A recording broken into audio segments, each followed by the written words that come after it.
My stepdad installed a camera pointing at my bedroom to protect me from our neighbor, so I ran to that neighbor for help. I was 9 when Thomas moved in next door to us. He had just lost custody of his 2 young daughters, and as soon as my stepdad saw him, he rushed over to me. "That man there is a creep," he said, grazing my lower back. "I'll have to start doing things to protect you, sweetheart." He then gave me this weird smile, almost as if he liked that a supposed predator moved in next to us. That night, he installed a security camera to watch Thomas, but the security camera pointed at my bedroom. He started these nightly safety checks where he'd come into my room after Mom fell asleep. He'd sit on my bed and explain in way too much detail what men like Thomas supposedly wanted to do. The first time I tried telling Mom about the weird feeling Jeff gave me, she was folding laundry in the living room. "Mom, Jeff keeps coming into my room at night and—" "Oh, honey," she cut me off without even looking up. "Jeff loves you like his own daughter." "But Mom, the camera he put up is pointing at my window." She finally looked at me, but her face was annoyed, not concerned. "Stop being dramatic. Jeff knows what he's doing. He manages security for his business. Plus, he's just protecting you from that creep next door who looks at you all the time." She then gave me this awkward half hug, then told me to go do homework. But there was something weird about what she said. Thomas never even looked at me or any kids. When the school bus stopped at our corner, he'd go back inside. When families walked by, he'd turn away. But there was something he did. Whenever Jeff took me out alone for ice cream or to the park, Thomas would suddenly need to walk his dog. When Jeff set up the kiddie pool and bought me this tiny bikini that made me uncomfortable, Thomas picked that exact moment to wash his car. Jeff got worse after that. The tickle fights lasted too long. He insisted on giving me baths because Mom worked late. Everything exploded the day Jeff cornered me in the garage. Mom was at work and he'd been drinking beer all afternoon. "You're becoming such a pretty girl," he said, putting his hands on my shoulders and pushing me against the wall. "Let me show you something special." I couldn't move. I couldn't scream. All those talks about stranger danger and Thomas being dangerous spun in my head, but Jeff's breath smelled like beer and his hands were squeezing too tight. "Sorry to bother you." Thomas stood in the garage doorway. My cat got out. "Orange tabby. Mind if I check in here?" Jeff's whole face changed instantly. His hands dropped and he put on his friendly neighbor smile. "No cat here, Thomas. You should leave." But Thomas stepped inside anyway. "I definitely saw him run this way. Let me just check behind those boxes real quick." I said leave. Jeff's voice got sharp. "Just need to find my cat," Thomas said calmly, not moving. I slipped past Jeff and ran inside while they stared at each other. That night, Mom and Jeff sat me down for a talk. They said Thomas was trying to destroy our family, that I should never go near him again, and that I should always trust my stepdad because he wants what's best for me. I didn't believe a word though, because all I could think about was how Thomas saved me. So the next day when I found Thomas walking his dog, the words just spilled out of me. "Jeff does things. He touches me and—" "I know," Thomas said quietly. "I've been documenting everything." He then took me to the police station to report it. But when we walked in, things didn't go our way at all. Instead of the police officers listening to a child telling them that their stepdad was touching her, they laughed. They looked at Thomas and told him, "Stop manipulating this young girl. Jeff Morrison coaches softball. He runs a charity thrift store. He'd never do that. You, on the other hand, it seems fitting given your past why you're here with this little girl." I tried to speak up, to defend Thomas and explain my truth, but a woman officer actually led me away and interviewed me. She didn't ask about my stepdad. She asked about Thomas, and no amount of explaining got through to her. They sent us both out of the station, but only after threatening to arrest Thomas if he made another report. The police must have called Jeff right after we left because when I got home, both he and Mom were waiting in the living room. Mom's face was red with fury as she grabbed my shoulders and shook me. "Do you know what people will say? Jeff's reputation could be ruined because of you." I saw him behind her, staring at me with his hand on his trousers. That night, he came into my room. I won't describe what happened, but when he finally left, I could barely move. I lay there for an hour, maybe two, too traumatized to speak, cry, do anything. Then when they were finally asleep, I did something I'd never done before. I opened my window as quietly as possible and climbed out. I had to get help. I limped across the dark yard to Thomas's house and knocked softly on his back door. And when he opened it, that's when I saw them. His 2 daughters, on the couch in the living room, covered in bruises. My heart stopped. The bruises on their arms and legs looked fresh, purple and yellow marks that made my stomach turn. Fear crashed through me like ice water. Was Thomas hurting them too? Had I just escaped one monster to run straight to another? The older girl, maybe 7, saw me first. Her eyes went wide and she jumped up from the couch, rushing toward me. I stumbled backward, ready to run, but then she spoke. "Dad, is she okay? She's bleeding." The younger one, probably 5, scrambled after her sister. "She looks hurt bad, Daddy, like we did when Mommy—" "Girls, go to your room," Thomas said quickly, but his voice stayed gentle. They hesitated, looking between me and their father with worried faces. "But Dad, she needs help like we did," the older one insisted. "Remember when you found us at Mom's and—" "Alexander, please, take your sister upstairs. I'll help her." The girls reluctantly headed for the stairs, but not before the younger one grabbed my hand. "It's okay. Our dad saves people. He saved us from Mommy." Their words spun in my head as Thomas carefully helped me to the couch. My legs shook so bad I could barely stand. He grabbed a blanket and wrapped it around my shoulders, then sat in a chair across from me, keeping distance between us. "I need to call an ambulance," he said, reaching for his phone. "No!" The word ripped out of me. "They'll send me back. Mom won't believe me. The police already think you're lying." Thomas set the phone down slowly. His hands trembled slightly. "Your injuries need your daughters," I interrupted, needing to understand. "Those bruises? Did you—" "Their mother did that." His voice turned hard, but not at me. "She's had them for the past 3 months. They called me crying 2 days ago. Said she'd been drinking again, getting violent. I drove 4 hours and found them locked in a closet." He stood up and walked to a filing cabinet, pulling out a thick folder. "I've been documenting her abuse for 2 years. Photos, medical records, recordings. The court still gave her primary custody because she convinced them I was unstable." He showed me photo after photo. His daughters with black eyes, bruised ribs, cuts on their arms, medical reports, text messages from his ex-wife threatening to hurt them if he didn't send more money. "But you lost custody," I said, confused. "She's good at manipulation, like Jeff." He put the folder away and sat back down. "She told the judge I was violent, paid a friend to lie about witnessing me hit the girls. The court believed her because—" He paused, running a hand through his hair. "Because I have a past. Nothing involving children, but enough that when she painted me as dangerous, it stuck." The room felt too quiet. I pulled the blanket tighter around me. "I need to document what Jeff did to you," Thomas said carefully. "Photos of any injuries. Write down everything you remember. We'll build a case they can't ignore. They already ignored us once. That was one attempt. We don't stop." He grabbed a notebook and pen. "Start from the beginning. When did Jeff first? A car door slammed outside. We both froze. Through the window, I saw Jeff's truck in my driveway, earlier than usual. Mom's car pulled up behind him. He knows I'm gone, I whispered. Thomas moved quickly but calmly. Girls, he called up the stairs. Quiet time, stay in your room. He led me to his kitchen, away from windows. They can't legally force you back tonight. You're injured and reporting abuse, but they'll try. The pounding on his front door started less than a minute later. Thomas, open up. I know she's in there. Jeff's voice boomed through the house. Thomas looked at me. Do you want me to answer? I nodded, too scared to speak. He walked to the door but didn't open it. She's safe, Jeff. Go home. Safe? You kidnapped her. Open this door or I'm calling the police. Please do, Thomas replied evenly. I'll show them her injuries. Silence. Then Mom's voice, shaky and high. Please, Thomas. She's confused. She makes up stories. Just let me take my daughter home. She's not making anything up, and you know it. More silence. Then Jeff again. Lower, more threatening. You have no idea who you're messing with. I know people. Important people. You think losing your kids was bad? I'll destroy what's left of your pathetic life. Everything you're saying is being recorded, Thomas announced. Please continue threatening me. Jeff kicked the door hard enough to rattle the frame. You're done. You hear me? Done. We heard them arguing as they walked away. Mom's voice carried back. Maybe we should just call the police. Let them sort. Shut up, Jeff snapped. You want everyone knowing your daughter's a liar? That she's troubled? I'll handle this. Their car doors slammed. Engines started. But instead of leaving, they sat in their driveway, watching Thomas's house. They're not going anywhere, I said, peeking through the blinds. Good. Let them watch. Thomas handed me the notebook again. Write everything. Date it. Be specific. I started writing, my hand shaking so bad the words looked like scribbles. Thomas made tea and set it beside me, then went to check on his daughters. I heard him reading them a story, his voice calm like none of this was happening. An hour passed. Jeff's truck still idled in the driveway. I'd filled 3 pages when Thomas came back downstairs. They're asleep, he said. How are you doing? Scared, tired, everything hurts. He nodded. In the morning, we'll go to the hospital. Get your injuries documented properly. Then find a lawyer. Jeff said he knows people. So do I. Different kinds of people. People who actually help children instead of hurt them. The notebook felt heavy in my lap. What if no one believes us again? Then we keep trying. We find someone who will. He sat across from me again. I've been watching Jeff for months. The way he looks at you. The excuses to be alone with you. I started keeping notes, taking pictures when I could. Like when he made me wear that bikini. I have photos of him watching you. His expression. The way he positioned that pool so he could see it from multiple windows. Thomas pulled out another folder. I've documented every incident I've witnessed. The late night visits to your room when your mom's car isn't home. The times he's taken you out alone. How you look when you come back. Page after page of detailed notes. Times, dates, observations, photos taken from his window showing Jeff leading me to his truck. My body language screaming discomfort. Why did you do all this? Because I recognized the signs. The grooming, the isolation, the way he was setting you up. His voice got quiet. My ex-wife did the same thing to our girls. Convinced everyone I was dangerous while she was the one hurting them. I couldn't let it happen to another child. A knock at the back door made us both jump, but it wasn't Jeff. Mr. Thomas? A small voice called. It's Mrs. Grant from down the street. I saw the commotion. Is everything all right? Thomas looked at me, asking permission with his eyes. I nodded. Mrs. Grant, who had to be at least 70, stepped inside and immediately noticed me. Her eyes took in the blanket, my tear-stained face, the notebook. Oh dear, she breathed. What's happened? Jeff hurt me, I said before I could stop myself. He's been hurting me and no one believes me except Thomas. She sat down heavily in a kitchen chair. I've wondered, the way that man watches you, how nervous you get around him. She looked at Thomas. Is that why Jeff's sitting in his driveway like a guard dog? He's trying to intimidate us, Thomas explained. We went to the police earlier, but they didn't believe you. Mrs. Grant's mouth pressed into a thin line. Of course not. Jeff coaches their kids, donates to their fundraisers. She reached over and patted my hand. What do you need? The simple question broke something in me. I started crying again. Ugly sobs that shook my whole body. Mrs. Grant just sat there, holding my hand, while Thomas got more tissues. We need people to know the truth, Thomas said. Jeff's going to spin this. Make me the villain. Say I kidnapped her. Filled her head with lies. Then we better start spreading the truth first. Mrs. Grant pulled out her phone. I'm calling my daughter. She's a social worker in the next county. They won't have the same allegiances. While she made calls, Thomas helped me finish documenting everything. Every incident, every touch, every threat. My hand cramped from writing, but I didn't stop. Jeff's truck finally left around midnight. Thomas insisted I sleep in his daughter's room, on a camping mattress on the floor. The girls woke up when I came in. Are you staying? The younger one whispered. Just tonight. That's what Dad said about us, but we've been here 2 whole days now. She sounded happy about it. Maybe you can stay 2 whole days too. I lay there in the dark, listening to their breathing, feeling safer than I had in months. But I knew Jeff wouldn't give up. He'd come back with a plan, with lies, with ways to hurt Thomas, and get me back. Sure enough, the next morning brought new problems. Thomas woke me early, his face grim. Jeff's been busy. Look, he showed me his phone. The neighborhood Facebook page was full of posts about Thomas luring me to his house. How I'd been seen climbing through his window at night. How he'd manipulated a troubled child who made up stories about her loving stepfather. They're believing him, I said, scrolling through comment after comment supporting Jeff. Some are. But look, he pointed to a few dissenting voices. Mrs. Grant defending us. A few others saying they'd noticed things too. It's not everyone. His daughters came downstairs still in pajamas. Can we have pancakes? The older one asked. In a minute, Alexander. First, I need you both to understand something. Thomas knelt down to their level. People might say mean things about Daddy today, but you know the truth, right? They nodded solemnly. You save people, the younger one said. Like you saved us from Mommy. That's right. And sometimes when you try to save people, other people get angry. A car pulled up outside. Through the window, I saw a woman in professional clothes get out, followed by Mrs. Grant. That's my daughter Nathaniel, Mrs. Grant said when Thomas let them in. She drove 2 hours to get here. Nathaniel looked like a younger version of her mother, with the same determined set to her jaw. She took one look at me and her expression softened. I'm a mandated reporter, she said, which means I have to file a report about what's happened to you. But I can file it in my county, where Jeff doesn't have connections. They'll just send me back, I said. Not if we do this right. First, we need to get you to a hospital. Document everything. Then we file reports with multiple agencies. CPS, state police, anyone who will listen. Jeff will say Thomas kidnapped me. Then we'll prove otherwise. Thomas, do you have security cameras? He nodded. They'll show her coming here on her own. Injured. Seeking help. Good. We'll need that footage. Nathaniel turned to me. This won't be easy. Jeff will fight back. He'll try to discredit everyone helping you. Are you prepared for that? I thought thought about going back, about more nights with Jeff, about mom choosing him over me again and again. I'm ready. The next few hours blurred together. The hospital, where a kind nurse took photos of every bruise and cut. The police station in the next county, where officers actually listened. Nathaniel filing report after report, making calls, refusing to let anyone dismiss us. But Jeff wasn't idle. By afternoon, he'd convinced half the neighborhood that Thomas was a predator who'd kidnapped his daughters and was now targeting me. He'd even gotten some parents to pull their kids inside when Thomas walked by. He's isolating us, Thomas said, watching from his window as neighbors whispered and pointed, making it harder for us to get support. His phone rang. The school, saying his daughters couldn't return until the situation was resolved. Then another call. His job, suggesting he take some time off while things got sorted out. He's trying to destroy you, I said, because of me. Number. He's trying to silence you. There's a difference. But I could see the strain on his face. His daughters watched cartoons, oblivious to how their world was shrinking. That evening, things escalated. We were eating dinner when we heard shouting outside. A group of neighbors had gathered in Jeff's yard, listening to him spin his tales. He's had those girls for 3 days now, Jeff's voice carried clearly. Won't let their mother see them. Now he's got my stepdaughter in there filling her head with lies about me. We should call CPS, someone suggested. I did, Jeff lied smoothly. They're investigating him, but these things take time, and meanwhile our children aren't safe. Thomas closed the curtains, but we could still hear them, planning patrols, watching his house, protecting their kids from the dangerous man next door. Dad, Alexander looked scared. Are they talking about you? Yes, sweetheart. But remember what I said. Sometimes people believe lies because they're easier than the truth. His phone buzzed. A text from an unknown number. Give her back or things get worse. Then another. You think you've had it bad? Wait until tomorrow. He's threatening you, I said, reading over his shoulder. Good. Threats leave evidence. Thomas screenshot everything. Let him dig his own grave. But I could see the toll it was taking. Thomas had saved his daughters, saved me, and now Jeff was systematically destroying his life in return. That night, I heard him on the phone with his lawyer. His ex-wife was using the situation to file for full custody again. The neighborhood complaints were being added to her case. Even though he'd saved his daughters from abuse, he might lose them because he'd tried to save me too. I found him sitting on his back porch after the call, head in his hands. I'm sorry, I whispered. I've ruined everything for you. He looked up, eyes fierce. Number Jeff ruined everything. Your mother ruined everything. The system that fails kids like you ruined everything. You did nothing wrong. But your daughters will be fine. I've fought for them before. I'll fight again. He managed a tired smile. Besides, Nathaniel says our case is strong. The hospital documented extensive injuries. The police in her county are taking it seriously. Jeff's going to have bigger problems than spreading rumors soon. As if on cue, his phone rang. Nathaniel. They're moving tonight, she said, her voice excited through the speaker. The state police want to arrest Jeff before he has time to destroy evidence or intimidate more witnesses. They'll be there within the hour. My heart pounded. This was it. Either they'd believe us and Jeff would finally face justice, or what if he convinces them too? I asked. He won't, Nathaniel said firmly. I've made sure the right people are handling this. Officers who specialize in these cases, who know how predators operate. We waited, watching the clock. 40 minutes, 50. Then, blue and red lights filled the street. But they weren't heading for Jeff's house. They pulled up to Thomas's. My stomach dropped as the police car doors opened. 2 officers stepped out, their faces unreadable in the flashing lights. Thomas squeezed my shoulder gently before walking to the front door. Stay here with the girls, he said quietly. Whatever happens, remember, we have the truth on our side. But as he opened the door, I saw Jeff standing behind the officers, his face arranged in a mask of concern. My blood ran cold. Officers, thank God you're here, Jeff said, his voice dripping with false worry. My stepdaughter's been missing for over 24 hours. This man has been filling her head with terrible lies about me. The lead officer, a tall woman with graying hair, looked between Jeff and Thomas. Sir, we received a report that you're harboring a runaway minor and 2 children who were removed from their mother's custody. They're my daughters, Thomas said calmly. I have documentation showing their mother was abusing them, and this young girl came to me for help after being assaulted by her stepfather. Jeff's face contorted with practiced anguish. See, he's turned her against me. I've raised that girl for 3 years. I coach her friends' softball teams. Ask anyone in this neighborhood. I'm a pillar of this community. The second officer, younger with a thick mustache, shifted uncomfortably. We need to see the children, sir. All of them. Thomas hesitated, then stepped aside. They're inside, but I'm not leaving them alone with him. He pointed at Jeff. As we walked into the living room, Alexander and her sister pressed against me, sensing the tension. The officer's eyes swept over us, taking in the girl's fading bruises. My notebook still on the coffee table, the blanket I'd wrapped around myself the night before. She needs to come home, Jeff said, reaching for me. Her mother is worried sick. I flinched away from him, and the female officer noticed. Miss, are you hurt? Before I could answer, Jeff jumped in. She's always been dramatic, makes up stories for attention. That's why we've been considering therapy. I have hospital records from this morning, Thomas said, pulling out a folder, documenting her injuries, and these are photos of my daughter's injuries from their mother's abuse. The male officer barely glanced at the papers. That's a matter for family court, sir. Right now, we need to return this minor to her legal guardians. But he hurt me. The words burst out of me. He comes into my room at night. He touches me. She's confused. Jeff interrupted smoothly. Thomas here has been feeding her these ideas. He lost custody of his own kids. What does that tell you? The female officer knelt down to my level. Sweetheart, has Mr. Thomas touched you inappropriately? No, Thomas saved me. Jeff is the one who— Officers, Jeff cut in again. I have text messages from my wife. Our daughter has been acting out lately, telling stories at school, seeking attention. We think Thomas has been grooming her, taking advantage of her vulnerability. He pulled out his phone, showing them what looked like a conversation with Mom. My heart sank as I realized he'd been preparing for this, creating false evidence while we'd been building our real case. The younger officer read the messages, his expression hardening. Sir, he said to Thomas, I'm going to need you to step outside while we sort this out. I'm not leaving these children alone with him, Thomas said firmly. Are you refusing to comply with police instructions? The officer's hand moved to his belt. Nathaniel chose that moment to arrive, Mrs. Grant right behind her. Officers, I'm a social worker from Riverside County. I've been documenting this case. This child has disclosed severe abuse by her stepfather. Jeff's mask slipped for just a moment, anger flashing in his eyes before he recovered. More people he's manipulated. This is exactly what I was afraid of. He's building a network to support his lies. I have photographs, Nathaniel said, holding up her phone. Taken at Riverside General Hospital this morning. Bruising consistent with assault. Probably self-inflicted, Jeff said quickly. Or Thomas did it to make me look bad. Officers, every minute she spends with him, he's poisoning her more against her family. The female officer stood up looking conflicted. We need to follow protocol. The child needs to be returned to her legal guardians while investigations proceed. No! I grabbed Thomas's arm. Please don't make me go back. He'll hurt me again. He said he would. He said, see how hysterical she gets? Jeff shook his head sadly. This is what I mean. Thomas has her completely brainwashed. Thomas's daughters started crying, clinging to their father. The scene was chaos. Children crying, adults arguing, police trying to maintain order. And through it all, Jeff stood there with that concerned expression, playing the worried stepfather perfectly. Everyone calm down, the female officer said loudly. Sir, she addressed Thomas, I understand your concerns, but without a court order, we have to return the minor to her legal guardians. Then get a court order, Nathaniel said. I'll file for emergency custody. Just give us 24 hours. Mom's already on her way to pick her up, Jeff said. She's devastated, hasn't slept since her daughter disappeared. As if on cue, Mom's car pulled up outside. She got out, and I was shocked to see she'd been crying. Her makeup was smeared, her hair disheveled. She looked like a worried mother, not the woman who dismissed my pleas for help. My baby, she cried, rushing toward me. Thank God you're safe. I was so scared. I backed away, but she grabbed me, pulling me into a suffocating hug. Mom, please, Jeff hurt me. You have to believe me. Shh, honey, it's okay. You're confused. Thomas put these ideas in your head, but you're safe now. Over her shoulder, I saw Jeff watching me, a small smile playing at his lips. He'd won this round, and he knew it. Ma'am, the female officer said to Mom, has your daughter made these allegations before? Mom's performance was flawless. She's been struggling lately, acting out. We think it's because of the divorce from her biological father. Jeff's been nothing but patient and loving with her. That's not true. I struggled against her grip. You know what he does. You have to know. Officers, Thomas said desperately, I have documentation. Months of observation, photos, notes. This child is in danger. And I have a restraining order, Jeff said, pulling out more papers. Filed this morning. This man has been stalking my family, taking pictures of my stepdaughter, watching our house. The officers examined the paperwork. I could see their expressions changing, buying into Jeff's narrative. Thomas looked stricken as he realized Jeff had outmaneuvered us. Sir, you're going to need to stay away from this family, the male officer said to Thomas, and we'll need to notify CPS about your daughter's situation. My daughters are abuse victims, Thomas said. I have custody papers, medical records, which we'll review. The officer cut him off. But right now, this child needs to go home. Mom started pulling me toward the door. I dug my heels in, grabbing onto furniture, fighting with everything I had. No, please, he'll hurt me. Thomas, don't let them take me. Thomas moved to help me, but the male officer stepped between us. Sir, do not interfere. Dad, Alexander cried out. Don't let them take her. She's scared like we were scared of Mommy. Her words hung in the air for a moment. The female officer paused, something flickering in her eyes, but Jeff was ready. See, he's even got his own kids involved in his delusions. Officers, this man is dangerous. Who knows what he's been doing to those poor girls? That did it. The female officer's expression hardened. Sir, we're going to need you and your daughters to come to the station for questioning. What? Thomas stared at her in disbelief. I'm trying to protect a child from abuse, and you're treating me like a criminal? Just routine questions, she said, but her tone suggested otherwise. Mom had dragged me to the doorway. I made one last desperate attempt, breaking free and running to Nathaniel. Please, you said you'd help. You said you'd file reports. Don't let them take me back. Nathaniel held me tight. I am filing reports, but I can't stop the police from returning you to your legal guardians, not without a court order, which she won't get, Jeff said confidently, because judges don't give custody to random social workers based on a troubled child's lies. The male officer gently but firmly separated me from Nathaniel. Come on, miss, time to go home. As they led me out, I saw the neighbors watching from their windows and driveways. Jeff had turned them all against Thomas. They looked satisfied, seeing the predator being questioned by police while the concerned parents rescued their child. Mom pushed me into the backseat of her car. Through the window, I watched the police leading Thomas and his daughters to their patrol car. Alexander pressed her small hand against the glass, tears streaming down her face. We stared at each other. Two children failed by the adults meant to protect us. The drive home was silent except for Mom's sniffles. Her performance had ended the moment we left Thomas's street. When we pulled into our driveway, Jeff was already there, standing by the front door with his arms crossed. Go to your room, Mom said coldly. We'll deal with you later. I ran inside, but Jeff caught my arm in the hallway. He leaned close, his breath hot on my ear. You think you're smart? You just made things so much worse for yourself. And for Thomas. He released me with a shove. I stumbled to my room and slammed the door, collapsing on my bed. Outside, I could hear Mom and Jeff talking in low voices, planning their next move. An hour later, Mom came in without knocking. She sat on my bed, but her expression wasn't motherly. It was cold, calculating. Do you have any idea what you've done? She said. Jeff's reputation could have been ruined. We could have lost everything. He hurts me, I whispered. You know he does. She slapped me. Not hard enough to leave a mark, but sharp enough to shock me. Jeff provides for us. He loves us. And you try to destroy him with your lies? They're not lies. The police think they are. The neighbors think they are. Everyone thinks they are except that creep next door who's probably going to jail for kidnapping his own daughters. She stood up. You're grounded. No phone, no computer, no leaving this room except for school and meals. And if you tell anyone else these lies, things will get much worse. For you and for Thomas. She left, locking my door from the outside. I heard her footsteps fade, then Jeff's heavier ones approaching. He didn't come in, just stood outside my door. Sweet dreams, princess, he said, and I could hear the smile in his voice. We have all the time in the world now. I curled into a ball, pulling my blankets over my head. Thomas was at the police station. His daughters were probably being taken back to their abusive mother, and I was trapped, more alone than ever. The next few days blurred together in a nightmare of isolation. Jeff had installed a new lock on my door, one that only locked from the outside. He controlled when I could leave my room, always watching, always smiling that terrible smile. At school, I tried to tell my teacher, but Jeff had gotten there first. He'd met with the principal, explaining how I'd been acting out and making up terrible stories about him, how Thomas had been filling my head with lies. They looked at me with pity now, not concern. Your stepfather is worried about you, my teacher said gently. Maybe you should talk to the school counselor about why you're saying these things. The counselor was no better. She'd already been briefed by Jeff, who'd painted himself as the concerned father dealing with a troubled child. Every word I said was filtered through that lens. Sometimes when we're upset, we create stories to explain our feelings, she said. Have you been feeling angry about your parents' divorce? This isn't about the divorce. Jeff touches me. He comes into to my room.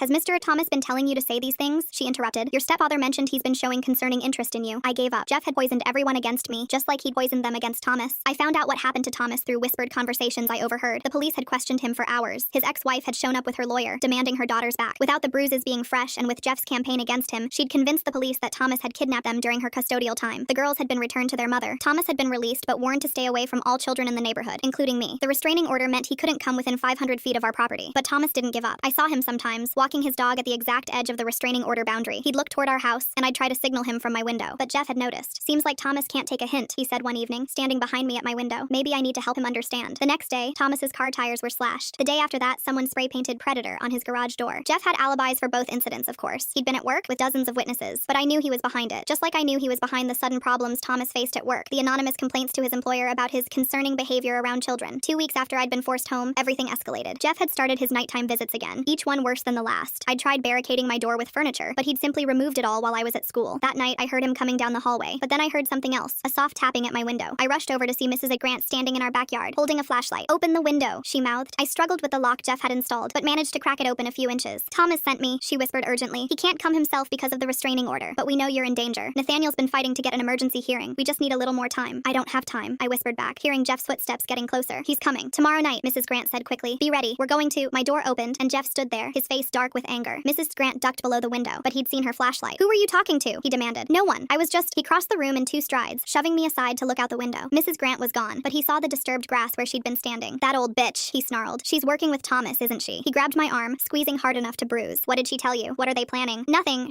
He shook me hard. "Don't lie to me. I know they're planning something, but it won't work. I'm too smart for them." He stormed out, and I heard him on the phone with Mom. Within minutes, they were both in the living room, strategizing. I pressed my ear to my door, trying to hear. "We need to discredit her too," Jeff was saying. "Make it look like she's part of Thomas's delusions." "I'll call the police tomorrow," Mom agreed. "Tell them she's been harassing us, helping Thomas stalk our daughter." "No, better idea." I could hear Jeff smile. "We'll make it look like she's been helping Thomas with something worse. Plant some evidence, let the police draw their own conclusions." My blood ran cold. They were going to frame Mrs. Grant, just like they'd turned everyone against Thomas. I had to warn her. But how? I was locked in. No phone, no computer. The window was my only option, but Jeff would be watching now. I waited until the house was quiet, then tried the window again. It was locked tight. Jeff must have secured it from the outside while I was in the bathroom. I was completely trapped. The next day at school, I tried to find someone, anyone, who would listen, but Jeff's poison had spread too far. Teachers redirected me to the counselor. The counselor talked about my fixation on these stories. Even my friends avoided me now, their parents having warned them about my lies. During lunch, I saw a police car in the school parking lot. My heart leapt. Maybe they were here to investigate Jeff, but then I saw him walking out of the principal's office with 2 officers, shaking their hands, looking concerned and fatherly. He saw me watching and winked. That afternoon, I was called to the principal's office. The same 2 officers were there, along with the principal, the counselor, and Mom. "Honey," Mom said, her voice syrupy sweet, "these officers need to ask you some questions about Mrs. Grant." The female officer leaned forward. "We've received some concerning information about Mrs. Grant's relationship with Mr. Thomas, and we understand she's been trying to contact you. I knew this was a trap, but I didn't know how to avoid it. She's just worried about me." "Worried? Or involved in something inappropriate?" the male officer asked. "Your stepfather found some disturbing photos on Thomas's computer. Photos of children, including you." "That's not true," I protested. "Jeff is lying. He's making all of this up because what?" Jeff interrupted, his voice gentle but his eyes hard. "Because I care about your safety? Because I'm trying to protect you from predators?" "You're the predator," I screamed, jumping to my feet. "You're the one who hurts me. You're the one who—" Mom grabbed me, pulling me back down. "See? This is what Thomas has done to her. Filled her head with these terrible ideas. Now Mrs. Grant is involved too, helping him manipulate our daughter." The officers exchanged glances. I could see they believed every word. "We'll need to question Mrs. Grant," the female officer said, "and we'll need you to stay away from her," she added to me, "for your own safety." I felt the walls closing in. Jeff had systematically eliminated everyone who could help me. Thomas was neutralized by the restraining order. His daughters were back with their abusive mother. Mrs. Grant would soon be under investigation. Nathaniel was fighting the system, but the system was rigged in Jeff's favor. That night, Jeff came to my room with a smile. "You see how this works?" he said, sitting on my bed. "I own this town. I own the police. I own your school. And I own you." He reached for me and I scrambled away, but there was nowhere to go. "Thomas can't save you. That old lady can't save you. No one can save you. So you might as well stop fighting." I kicked at him, screaming, hoping Mom would hear and finally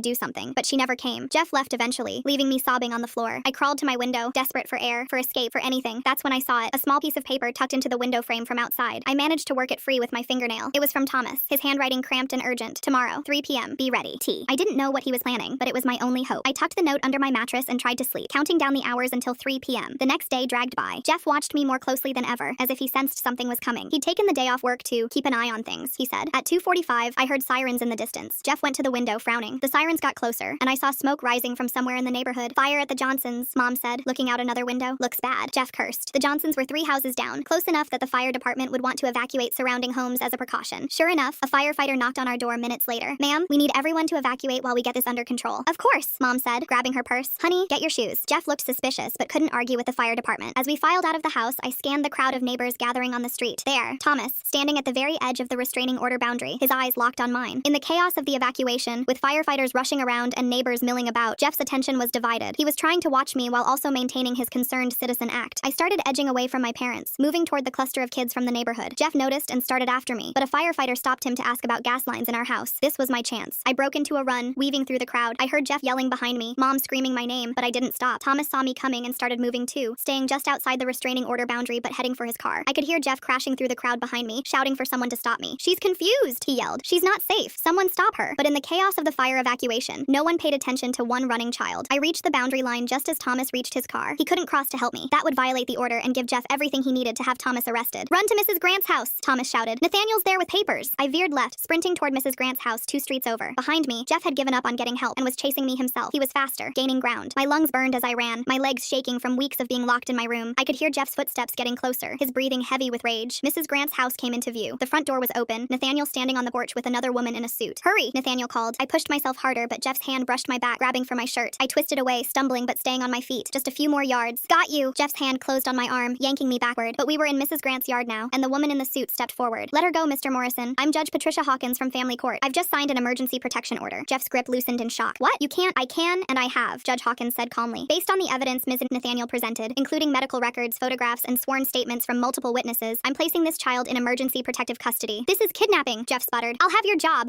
You'll do nothing, Thomas said, appearing at the edge of the yard, still carefully outside the restraining order boundary, except face the consequences of what you've done. More sirens approached, but these weren't fire trucks. 2 police cars pulled up, and officers I didn't recognize got out. State police, not local. Jeffrey Morrison, one said, we have a warrant for your arrest on charges of child abuse, sexual assault of a minor, and witness intimidation. Jeff's face went white. He looked around wildly, seeing Mom running up the street, seeing the neighbors starting to gather, seeing his carefully constructed world crumbling. This is a mistake, he said, but his voice had lost its confident edge. I'm a pillar of this community. I coach softball. I run a charity. You're a predator, Mrs. Grant said quietly, and we have proof. As the officers approached with handcuffs, Jeff made one last desperate play. She's lying. They all are. Thomas manipulated them. Check his computer. You'll find things, I guarantee it. We did check his computer, one of the state officers said. We found the evidence you planted there yesterday. We also found your fingerprints on the USB drive you used to transfer it. Your mistake was buying that drive with your credit card. Jeff's mouth opened and closed like a fish. Behind him, Mom had stopped in the middle of the street, her face a mask of shock. Mom? I called out, some part of me still hoping she'd choose me, even now. She looked at me, then at Jeff being handcuffed, then at the neighbors watching. I saw the moment she made her choice. This is a misunderstanding, she said, rushing to Jeff's side. My daughter is troubled. She makes things up. Jeff would never. Ma'am, Judge Hawkins interrupted. Your daughter has extensive documented injuries consistent with abuse. Multiple witnesses have come forward. Your husband has been caught planting evidence to frame an innocent man. This is not a misunderstanding. Mom's face crumbled, but not with realization or remorse, with anger. At me. You've ruined everything, she hissed. Our life, our reputation, everything. No, Thomas said firmly. Jeff ruined everything. You enabled him. Your daughter survived despite both of you. The state police led Jeff away as he continued to protest, to threaten, to play the victim, but no one was listening anymore. The spell was broken. Neighbors who had shunned Thomas now looked ashamed. Parents who had believed Jeff's lies whispered among themselves. The truth, so long suppressed, was finally in the light. What happens now? I asked Nathaniel. Now you're safe, she said, putting her arm around me. You'll stay with the foster family while we sort out the legal matters. Thomas is fighting to get his daughters back. The evidence you helped gather about their mother will help his case, and you'll need to testify against Jeff. I nodded, exhausted but relieved. It wasn't over. There would be trials, testimony, difficult days ahead, but for the first time in so long, I could breathe. As the crowd dispersed, Thomas approached the boundary line. We stood there, just feet apart but unable to hug, unable to properly thank each other. You saved me, I said. You saved yourself, he replied. I just helped, and you helped save my girls. The judge is reviewing their case tomorrow thanks to everything that's come to light. Mrs. Grant joined us, tears in her eyes. I'm so sorry it took us so long to see the truth, to act on it. You acted when it mattered, I said. That's what counts. The fire at the Johnsons was under control, a small kitchen fire that had produced a lot of smoke but little damage. Thomas smiled slightly. Convenient timing, I said. Very, he agreed. Almost like someone who knows about electrical systems might have suggested to Mr. Johnson that his old wiring needed checking, and that if sparks happened to fly at just the right time. Thomas! Mrs. Grant scolded, but she was smiling too. As Nathaniel led me to her car, I looked back at the neighborhood that had been my prison. Jeff's house stood empty now, Mom having fled to her sister's rather than face the neighbor's judgment. Thomas's house had new graffiti. Someone had crossed out predator and written hero instead. It wasn't a perfect ending. I was heading to a foster home, unsure of my future. Thomas still had to fight for his daughters. The legal battles ahead would be long and painful, but I was free. Jeff was in custody. The truth was known, and sometimes that's enough to start healing. I watched from Nathaniel's car as more police vehicles arrived. State troopers were setting up a perimeter around Jeff's house while crime scene technicians carried equipment inside. Through the chaos, I spotted Mom arguing with an officer near her car, gesticulating wildly. We need to go to the station, Nathaniel said, starting the engine. They'll want your statement while everything's fresh. The drive took us past Thomas's house. He was standing in his driveway with Judge Hawkins, showing her documents. His daughter's case file, I realized. The judge nodded as she read, occasionally asking questions. At the state police station, everything moved differently than my first attempt to report Jeff. A female detective with kind eyes led me to a comfortable room with couches instead of metal chairs. She introduced herself as Detective Martinez and explained she specialized in cases like mine. Take Take your time, she said, setting up a recorder. We have all day if we need it. I talked for 3 hours. Every detail, every incident, every time Jeff had hurt me. Detective Martinez never interrupted, never looked skeptical. She took notes and asked gentle, clarifying questions. When I finished, she had tears in her eyes. You're very brave, she said. Your testimony, combined with the evidence Thomas collected and the medical documentation, gives us a strong case. While I was giving my statement, things were happening fast back in the neighborhood. Nathaniel kept getting updates on her phone. Jeff's computer had been seized. They'd found the security camera footage from my bedroom. Hours and hours of it. The USB drive he'd used to plant evidence on Thomas's computer contained traces of other files too. Bad files. He's going away for a long time, Nathaniel said quietly. That evening, I was placed with an emergency foster family, the Nguyens, who lived across town. They were an older couple who'd been fostering kids for 20 years. Mrs. Nguyen made me soup while Mr. Nguyen set up a bedroom for me. No locks on the doors here, he said gently. You can come and go as you please. I slept fitfully that first night, jumping at every sound, but no one came to my door. No one tried to hurt me. The next morning brought a flurry of activity. Nathaniel picked me up early for a meeting with the prosecutor. She was a sharp woman named Patricia Chen, who walked me through what would happen next. Jeff's been denied bail, she explained. He's considered a flight risk and a danger to the community. The trial won't be for several months, but we have a strong case. What about Mom? I asked. Patricia's expression hardened. She's being charged as an accessory. The evidence shows she knew about the abuse and failed to protect you. She's out on bail but has a no-contact order. She can't come near you. After the meeting, Nathaniel drove me past my old neighborhood. I needed to see Thomas, to thank him properly. The restraining order had been lifted now that Jeff was in custody. Thomas's house looked different. The predator graffiti was completely gone, painted over with fresh white paint. Neighbors were in his yard, the same ones who'd shunned him, helping repair his slashed tires and damaged property. He was on his porch with his daughters. They were back. Both girls looked healthier already, playing with new toys while Thomas watched protectively. You did it, I said, running up the steps. Thomas hugged me tightly. We did it. All of us together. Alexander and her sister joined the hug, and we stood there for a long moment. 4 survivors who'd found each other in the darkness. Mrs. Grant appeared from next door, carrying a casserole. For your dinner, she said to Thomas, then turned to me. How are you holding up, dear? Better, I said honestly. The Nguyens are nice. Good people, she nodded. I've known them for years. You'll be safe there. The neighborhood had transformed in just one day. Parents who'd pulled their children away from Thomas now brought them over to apologize. The woman who'd suggested calling CPS on him brought cookies and a tearful apology. I should have seen it, she said. Jeff was so convincing, but the signs were there. Thomas was gracious, but I could see the hurt in his eyes. These people had been ready to destroy him based on Jeff's lies. That afternoon, I had my first appointment with a trauma counselor. Dr. Patel was nothing like the school counselor who'd dismissed me. She listened without judgment and gave me tools to cope with the nightmares and anxiety. Healing isn't linear, she said. Some days will be harder than others. That's normal. The Nguyens were patient with my struggles. When I woke up screaming that first week, Mrs. Nguyen made me tea and sat with me until I calmed down. When I couldn't eat certain foods because they reminded me of Jeff, Mr. Nguyen learned to cook new dishes. School was complicated. News of Jeff's arrest had spread quickly. Some kids stared at me with pity, others with curiosity. My teacher apologized profusely for not believing me. I'm mandated to report suspicions of abuse, she said, tears in her eyes. I failed you. I'm so sorry. The principal held an assembly about recognizing abuse and speaking up. It felt too little, too late, but at least they were trying. 2 weeks into my new life, I testified before a grand jury. It was terrifying, but Patricia Chen prepared me well. I spoke clearly about everything Jeff had done, everything Mom had ignored. The grand jury returned multiple indictments against both of them. Thomas testified too, presenting all the evidence he'd collected. His meticulous documentation painted a clear picture of Jeff's predatory behavior and the systematic way he'd isolated me. The judge in Thomas's custody case was the same Judge Hawkins who'd signed my emergency protection order. She reviewed the evidence about his ex-wife's abuse, including new testimony from teachers who'd noticed the girl's injuries but hadn't reported them. I'm granting full custody to Mr. Thomas, she ruled, and ordering supervised visitation only for the mother, pending completion of parenting classes and anger management. Thomas cried when the ruling came down. His daughters clung to him, finally safe from their mother's violence. The criminal case against Jeff moved forward slowly. His lawyer tried various tactics, claiming Thomas had manipulated evidence, suggesting I'd been coached, even trying to get the security camera footage thrown out. But Patricia Chen countered every move. Mom's case was more complicated. Her lawyer argued she was a victim too, manipulated by Jeff, but the prosecutor had evidence of her actively covering for him, threatening me to stay quiet, choosing him over my safety repeatedly. 3 months after Jeff's arrest, I was called to testify in a pretrial hearing. Seeing him in an orange jumpsuit, shackled and diminished, was surreal. He'd seemed so powerful before, so untouchable. Now he was just a pathetic man in chains. I testified for 2 hours, detailing the abuse. Jeff's lawyer tried to trip me up, suggesting I was confused, that Thomas had planted ideas in my head, but I stayed calm and stuck to the truth. Thomas saved me, I said firmly. Jeff hurt me. Those are the facts. The judge ruled there was sufficient evidence for trial. Jeff's lawyer immediately tried to negotiate a plea deal, but Patricia Chen wasn't interested in anything less than significant prison time. Mom's trial came first. I had to testify again, this time about her knowledge and complicity. It was harder than testifying against Jeff. Despite everything, part of me still wanted her to love me, to choose me. She was convicted of child endangerment and failure to protect. The judge sentenced her to 3 years in prison, suspended to 1 year with probation. She'd have to register as a child abuse offender and could never have unsupervised contact with minors again. Mom looked at me as they led her away. No apology, no remorse, just anger that I'd ruined her life. Jeff's trial was a media circus. Pillar of community exposed as predator, the headlines read. His charity work, his coaching, all of it was revealed as grooming behavior. Other families came forward with concerns they'd dismissed because of his reputation. The security camera footage was devastating. The prosecutor had to carefully edit it to protect my privacy, while still showing Jeff's pattern of abuse. The jury looked sick as they watched. Thomas testified about his observations, his documentation, how Jeff had systematically isolated me. Mrs. Grant testified about Jeff's threats and attempts to frame Thomas. Even some neighbors who'd believed Jeff testified about things they'd noticed in hindsight. Jeff took the stand in his own defense, still trying to play the victim. He claimed I'd misunderstood his affection, that Thomas had twisted innocent interactions. But under cross-examination, his story fell apart. The jury deliberated for only 3 hours, guilty on all counts. The judge sentenced him to 25 years in prison with no possibility of parole for 15. Jeff screamed as they dragged him away, shouting that I'd ruined his life, that Thomas had manipulated everyone, but no one was listening anymore. After the trials, life slowly found a new rhythm. I stayed with Nguyens, who'd offered to be my long-term foster parents. They gave me stability and patience as I worked through trauma. Thomas and his daughters became like extended family. We had dinner together every Sunday. The girls and I bonded over our shared experiences, supporting each other through the healing process. Mrs. Grant became the neighborhood grandmother I'd never had. She taught me to knit, helped with homework, and always had fresh cookies waiting. The anniversary of my escape was hard. I'd been in therapy for a year by then, making progress but still struggling with nightmares and trust issues. Dr. Patel reminded me that healing takes time. You're not the same person you were before, she said. Trauma changes us, but you're stronger than you know. School improved gradually. I made new friends who didn't know my whole story, who liked me for who I was becoming rather than pitying who I'd been. Thomas got a new job at a security company that actually appreciated his attention to detail and protective instincts. His daughters thrived in therapy and at their new school, free from their mother's abuse. The neighborhood transformed too. Jeff's house was sold, a young family moving in who knew nothing of its history. The community became more vigilant, more willing to listen when children spoke up. I testified at several community meetings about recognizing abuse, about believing children, about the danger of predators who hide behind respectability. It was hard, but necessary. 2 years after Jeff's conviction, I spoke at a conference for social workers and law enforcement about my case, how the system had failed me initially, how one person's determination to document the truth had saved me. Thomas saw what others refused to see, I said. He risked everything to protect a child who wasn't even his. That's what we need more of. The Nguyens officially adopted me on my 16th birthday. The courtroom was packed with everyone who'd become my real family. Thomas and his daughters, Mrs. Grant, Nathaniel, even Detective Martinez and Patricia Chen. Judge Hawkins, who'd signed my emergency protection order years earlier, performed the adoption. It's wonderful to see you thriving, she said, signing the papers that made me officially a Nguyen. That night, we had a huge celebration at Thomas's house. The whole neighborhood came. The same people who'd once shunned him now celebrating our survival and resilience. You saved my girls, Thomas said quietly, watching his daughters play with the other kids. Your courage in speaking up gave me the evidence I needed to protect them. We saved each other, I replied. As I looked around at my chosen family, I thought about how different my life could have been if Thomas hadn't moved in next door, if he hadn't been watching, if he hadn't risked everything to help me. Jeff was serving his time, no longer a threat to anyone. Mom had disappeared after her release, moving across the country. I didn't miss her. The scars remained, physical and emotional. Some nights I still woke up in a panic. Some days I struggled to trust. But I was healing, surrounded by people who truly loved and protected me. That's the thing about survival. It's not a destination you reach and then everything's fine. It's a journey you take one day at a time, with the right people beside you. Thomas still lives next door to the Nguyens now. We made sure to find a house near his when we moved. His daughters call me their big sister. Mrs. Grant moved to our new neighborhood too, unable to bear being separated from her kids. We're an unconventional family, bound not by blood but by something stronger. The choice to protect each other, to believe each other, to never let another child suffer in silence. And every day, I choose to keep healing, keep growing, keep living.